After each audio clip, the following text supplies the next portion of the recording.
Hey guys, welcome to R channel. So இன்றைக்கி என்னென்னா இட்லி, தோசை, பணியாரம் இது எல்லாத்துக்கும் ஒரே மாவு எப்படி செய்யலாம்னு சொல்லி பார்க்குறேன். 3 கிளாஸ் அரிசிக்கு 1 கிளாஸ் உளுந்து, இது தாங்க மெஷர்மெண்ட்டு.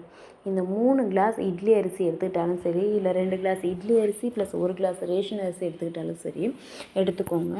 எடுத்துகிட்டு அரை கிளாஸ்க்கும் கம்மியாக பச்சரிசி எடுத்துக்கணும். பச்சரிசி கண்டிப்பாக சேர்க்கணும், அப்போ தான் தோசையில் மொறுமொறுப்பு கிடைக்கும். ஸோ அரை கிளாஸ்க்கும் கொஞ்சம் கம்மியாக பச்சரிசி எடுத்துக்கோங்க. ஒரு முழு ஸ்பூன் வெந்தயம் எடுத்துக்கோங்க. இதுக்கு ஒரு முழு கிளாஸ் உளுந்து, ஓகேங்களா? ஸோ இதுதான் மெஷர்மெண்ட்டு. 5லேருந்து 6 மணி நேரம் ஊறுனா போதும். இட்லி அரிசி, பச்சரிசி, வெந்தயம். சப்போஸ் இதில் நீங்கள் இட்லி அரிசியில் 1 கிளாஸ் கம்மி பண்ணிவிட்டு ரேஷன் அரிசி செஞ்சால் சரி, 4லேருந்து 5 தடவை சுத்தமாக கழுவிட்டு 5லேருந்து 6 மணி நேரம் ஊற வச்சா போதும். அதுக்கு மேலே ஊற வச்சிங்கன்னா புளிச்சிரும், புளிச்ச ஸ்மெல் வந்துடும். ஸோ இந்த அளவுக்கு மட்டும் ஊற வச்சுக்கோங்க. ஊற வச்சுட்டு கிரைண்டர் வாஷ் பண்ணிட்டு இந்த அரிசி எல்லாம் கொஞ்சம் கொஞ்சமாக போட்டு தண்ணி ஊற்றிட்டு அது க்ளோஸ் பண்ணி வச்சுட்டு அதுக்கப்புறம் உளுந்து எடுத்து நீங்கள் மெஷர் பண்ணால் போதும். ஸோ உளுந்து அந்த 1 hour நம்ம அரிசி ஆட்டி முடிக்கிற அரை மணி நேரத்துலேருந்து 1 மணி நேரம் இந்த டைம் ஊறுனா போதும். இவ்வளோ நேரம் மட்டும் ஊற வச்சுக்கிட்டா போதும். பாருங்கள், நான் அரிசியை போட்டு தான் உளுந்து எடுக்கிறேன். உளுந்து எடுத்து உளுந்து ஒரு 2 தடவை கருப்பு உளுந்து எடுக்கிறேன். கருப்பு உளுந்து பிளாக்கில் ஸ்கின்னில் நிறைய இரும்பு சத்து, கருப்பு உளுந்து சுத்தமான கொழுப்பு ஃபுல்லாக அப்படியே இருக்குது, எந்த சத்துமே குறையாமல் சொல்லிட்டு. ஸோ கருப்பு உளுந்து கலரில் என்னங்க இருக்குது, கொஞ்சம் கருப்பு மரம் வரப்போகுது. அதேமாதிரி வெந்தயம் சேர்த்தோம்னாலும் கொஞ்சம் கலர் சேஞ்ச் ஆக போகுது, அதனால் ஒன்றும் ப்ராப்ளம் இல்லை, ஓகேங்களா? ஸோ நான் கருப்பு உளுந்து எடுத்துக்கிறேன். சிலர் இதில் மட்டை அரிசி, கருப்பு கவுனி வித்தியாசமாக அரிசி யூஸ் பண்ண ஆரம்பிச்சிட்டாங்க. நம்ம உளுந்தில் தானே சின்ன சேஞ்ச் பண்ணுறோம். ஜஸ்ட் 2 டைம்ஸ் மட்டும் வாஷ் பண்ணிக்கிறேன். வாஷ் பண்ணி அதை நல்ல தண்ணி ஊற்றி ஊற வச்சுட்டேன். ஏன்னா அந்த ஊறுற தண்ணியோடு தான் எடுத்துக்க போகிறோம். இங்கே இட்லி மாவு ரெடி, அரிசி மாவு ரெடி ஆயிடுச்சுங்க. ஸோ அதை அப்படியே வேறு பாத்திரத்துக்கு மாற்றிட்டு அந்த கிரைண்டரை அப்படியே வாஷ் பண்ணாமே எடுத்துக்கலாம். எடுத்துகிட்டு உளுந்து போடுறோம். இப்போது அரிசி போட்டப்போ பார்த்திங்கன்னா, அரிசியை போட்டதுமே நம்ம தண்ணி ஊற்றிட்டோம். மெஷர்மெண்ட்டுக்குரிய தண்ணியை மொத்தமாக கூட ஊற்றிடலாம் அரிசியில், ஒன்றுமே ப்ராப்ளம் இல்லை. பட் உளுந்து அப்படி கிடையாது. உளுந்தை ஃபுல்லாக போட்டு உளுந்து ஃபுல்லாக நசுங்கின பிறகு உளுந்துக்கு தண்ணி ஊற்றி ஆட்டக்கூடாது, தெளித்து ஆட்டணும்.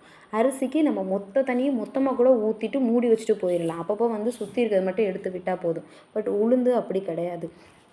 உளுந்துக்கு பார்த்திங்கன்னா தண்ணி அப்பப்போ தெளித்து விட்டுக்கிட்டே இருக்கணும். சுற்றி இருக்கிற உளுந்து சைடில் போய் ஒட்டி டைட் ஆகிக்கிறோம். அதையும் நம்ம அப்பப்போ எடுத்து விடணும். தண்ணி அப்பப்போ கையில் ஊற்றி உள்ளே தெளித்து மட்டும் விட்டால் போதும். ஸோ உளுந்து கம்மியான அளவுக்கு தண்ணி ஊற்றி தான் ஆட்டணும். நம்ம இட்லிக்கும் பணியாரத்துக்கும் சேர்த்து ஆட்டணும்னா தண்ணி முடிஞ்ச அளவுக்கு கொஞ்சம் மாவு கெட்டியாக தண்ணி இல்லாத மாதிரி பார்த்துக்கணும். அதை மட்டும் கான்சன்ட்ரேட் பண்ணிக்கோங்க. ரொம்ப நீர் தெரிச்சுன்னா நமக்கு இட்லி தான் வருது. ஸோ பாருங்கள், இந்த உளுந்து சுற்றுறது மாவு அந்த கிரைண்டரில் சுற்றுறதை பார்க்கும்போது அது ஒரு ரிலாக்ஸாக இருக்கும். அந்த மைண்ட் ரிலாக்ஸிங் வீடியோஸ்லாம் பார்க்கணும். அந்த வீடியோஸ் ரொம்ப அழகாக இருக்கும். ரிலாக்ஸேஷனுக்கு வீடியோ பார்க்கணும், அந்த வீடியோ மாதிரியே இருக்குது.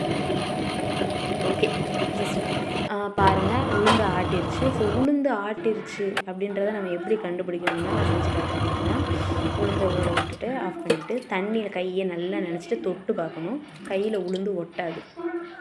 நான் கருப்பு உளுந்து தோலோடு சேர்த்துக்கிறதுனால லைட்டாக உங்களுக்கு தோல் திப்பியாக தெரியும். பட் அது உளுந்து ஆட்டாமல் இல்லை, உளுந்து ஆட்டிடுச்சு. ஸோ கையில் தொட்டு பார்த்தீங்கன்னா ஒட்டாது. தண்ணி நினச்சிட்டு கையை விட்டிங்கன்னா கையில் ஒட்டாது. அப்போ உளுந்து மாவு ரெடி. ஓட விட்டுட்டு அள்ளும்போது மாவு எப்பவுமே கொஞ்சம் ஃபாஸ்ட்டாக அள்ளலாம். அந்த கலட்டி எடுக்கிறவங்க ஓடும்போது ரன்னிங்லேயே எடுக்கணும். மாவு கொஞ்சம் கொட்டாகவே எடுக்கணும். ஆம்பளைங்க இல்லைங்க அவ்வளோ வேலை பார்க்குறாங்க, அது பண்ணுறாங்க இது பண்ணுறாங்க, சாகசம் பண்ணுறாங்க. ஓடுற கிரைண்டில் கையை விட்டு மாவு அள்ளுறாங்க, அவ்வளோ விடவா யாரும் சாகசம் பண்ணுறாங்க. ஸோ மாவு அள்ளியாச்சு. பாருங்கள், பாதி உப்பு தான் போடுறேன். பாதி உப்பு போட்டால் போதும். ஏன்னா ரொம்ப ஃபுல்லாக உப்பு போட்டிங்கன்னா மாவு டக்குன்னே புளிச்சிடும். ஒரு 3 days கூட தாண்டாது. நான் இப்படி தாண்டும்போது இப்படி பாதி உப்பு சேர்த்து கரைக்கும் போது அது 1 week கூட வரும். பட் 1 week வச்சு சாப்பிடணுமா? இப்போ டாக்டர்ஸ்லாம் சொல்கிறாங்க அவ்வளோ டேஸ் வச்சுக்கக்கூடாது, ஒரு 3-4 days போதும்னா கூட ஹாஃப் உப்பு சேர்த்துக்கோங்க. அடுத்து நீங்கள் என்ன டிஷ் செய்ய போகிறீங்களோ அதுக்கேற்ற மாதிரி உப்பு ரிமைனிங் சேர்த்துக்கோங்க. நல்லா அடியில் அரிசி இருக்கும். அரிசி எப்போயுமே கனமானது, உளுந்து மெல்லிசானது. ஸோ மேலே இருக்கும் உளுந்து நல்லா உள்ளே விட்டு அடியிலேருந்து எடுத்து உப்பு போட்டு நல்லா கிண்டணும். கிண்டிட்டு சைடெல்லாம் எடுத்து விட்டுட்டு பாத்திரத்தை சுற்றி நம்ம வாஷ் பண்ணி க்ளீன் பண்ணி விட்டுட்டு அதை மூடி போட்டு சைடில் எடுத்து வைங்க. ஜஸ்ட்டு 3 hours மட்டும் அந்த புளிச்சா போதும். ரொம்ப புளிச்சிச்சுன்னா மாவு ரொம்ப புளிச்சு போயிடும். 3 hours மட்டும் புளிச்சா போதும்.